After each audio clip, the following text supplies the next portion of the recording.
Hello friends, myself Yogin Singh. Today our topic is hospital explanation. आज हम लोग hospital के एक्सप्लेनेशन के बारे में जानेंगे कि ये हॉस्पिटल एंड क्लिनिकल फार्मेसी होता क्या है। Overview of hospital pharmacy. तो इसकी जो डेफिनीशन है या मीनिंग है, हम लोग इसको क्यों यूज़ करते हैं, ये किस में यूज़फुल होता है, आज इसके बारे में हम लोग जानेंगे। The hospital is an establishment where medical and surgical care, medical and surgical, कोई भी अगर ट्रॉमा होता है, कोई भी इंजरी होती है तो मेडिकल एंड सर्जरी इसमें यूज़ होता है। Treatment is provided for the ill of injured by a team of trained staff using specialised scientific equipments.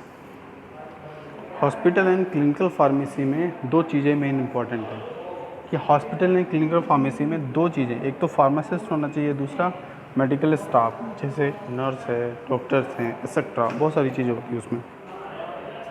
तो स्पेशलाइज साइंटिफिक इक्विपमेंट्स, उसमें इक्विपमेंट्स का भी ज़्यादा मेन रोल रहता है। जैसे अगर किसी को सर्जरी करनी है तो कोई इक्विपमेंट्स हम उसमें यूज़ कर रहे हैं। It is a provided A range of health care services which include medical, surgical, security testing and diagnosis service and testing services. कौन कौन सी ऐसी सर्विसेज होती हैं जो हम लोग इसमें यूज़ करते हैं, जैसे these are many services that like services of health professional, physical facility and specialised equipments. Funds are organised but together of utilised to fulfil the health care need of a community. जो हमारे community में needful, ज़रूरत वाली जो चीज़ें हैं वो hospital में होती हैं और उससे डायग्नोस और ट्रीटमेंट हो सके, वो सर्विसेज हैं। The growth of development of hospital to explain to their modern day role is due to factor like, जैसे rehabilitation, importance of good health by the public at large. Rehabilitation of important, जो हमारी ज़रूरत के लिए जो है important, जैसे operations हैं या कोई सर्जरी होनी है, उसमें जो इक्विपमेंट्स यूज़ हो रहे हैं उसकी हमें ज़रूरत है पब्लिक के लिए। तो public awareness regarding preventing health care, इसमें हॉस्पिटल एंड क्लिनिकल फार्मेसी में अवेयरनेस प्रोग्राम भी होते हैं जो पब्लिक के लिए होते हैं। इसमें क्या होता है, प्रिवेंटिव हेल्थ केयर के बारे में वो बताते हैं। Advance in medical and related biological science, advance medical मतलब जो टेक्नोलॉजीज़ आती हैं या कुछ अवेयरनेस प्रोग्राम होते हैं उसमें बताया जाता है बायोलॉजिकल साइंस के बारे में कि आप ऐसा कीजिए तो ऐसा होगा। Assurance about the quality of care provided by the hospitals creating faith of the mind of peoples, जो भी ट्रुथ है हॉस्पिटल में जो है वो है, इसके बारे में हम नकार नहीं सकते। Function of A hospital, hospital के क्या क्या फंक्शंस हैं वो हमें पता होना चाहिए। तो सबसे जो मेन रोल इसका जो प्ले करता है वो पेशेंट क्योर या पेशेंट केयर। दूसरा है training of medical and health professional and patient, ये बहुत सारे प्रोग्राम भी चलाता है, ट्रेनिंग प्रोग्राम, जिसमें जो हमारे नर्सेस है, एएनएम है, जीएनएम है, फार्मासिस्ट हैं या अदर जो भी हैं, उसमें हम लोग उसे ट्रेन करते हैं, प्रोफेशनल बनाते हैं।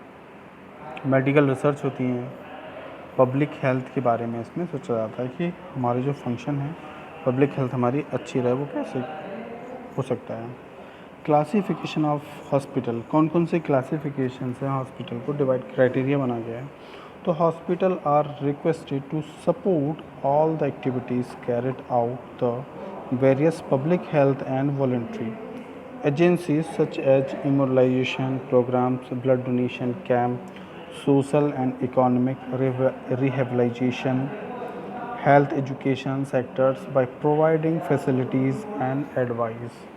बहुत सारे हॉस्पिटल्स के जो क्लासिफिकेशन है, जैसे ब्लड डोनेशन कैंप है, सोशल एंड इकोनॉमिक रिहेबिलाइजेशन है, एजुकेशन है, प्रोवाइडिंग फैसिलिटी जो इसमें रिगार्डिंग आती हैं हॉस्पिटल्स में और क्लिनिकल में।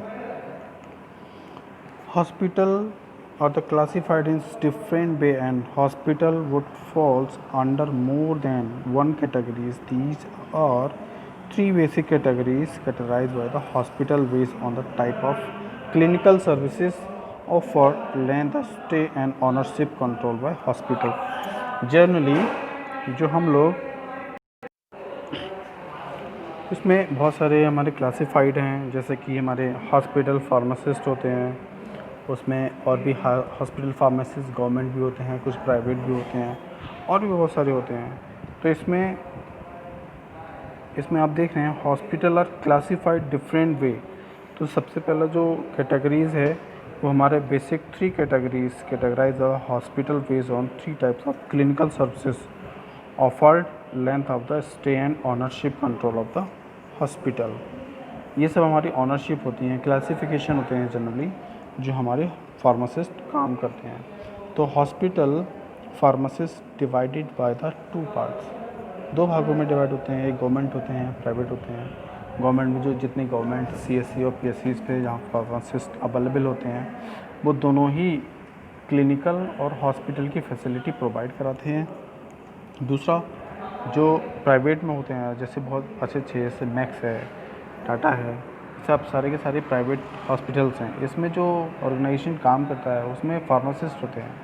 उस फार्मासिस्ट में बहुत प्रकार होते हैं, जैसे उसको डिवाइड कर दिया है। उसमें क्लिनिकल भी होते हैं, नॉन क्लिनिकल भी होते हैं, कुछ जो आपका डाटा एंट्री वाला है वो भी उसमें पार्ट एक रोल रहता है। तो वो सब उनका सबका फंक्शन अलग अलग है। तो इसके बारे में ये हमारा जनरल व्यू रहा कि हमारा हॉस्पिटल एंड क्लिनिकल फार्मेसी में हम लोग क्या इसमें पढ़ेंगे, क्या इसका यूज़ है। तो जनरली हम लोग इसको ही पढ़ेंगे। ठीक है, thank you so much. Video अच्छी लगी हो तो लाइक शेयर एंड कमेंट जरूर करें। Thank you so much.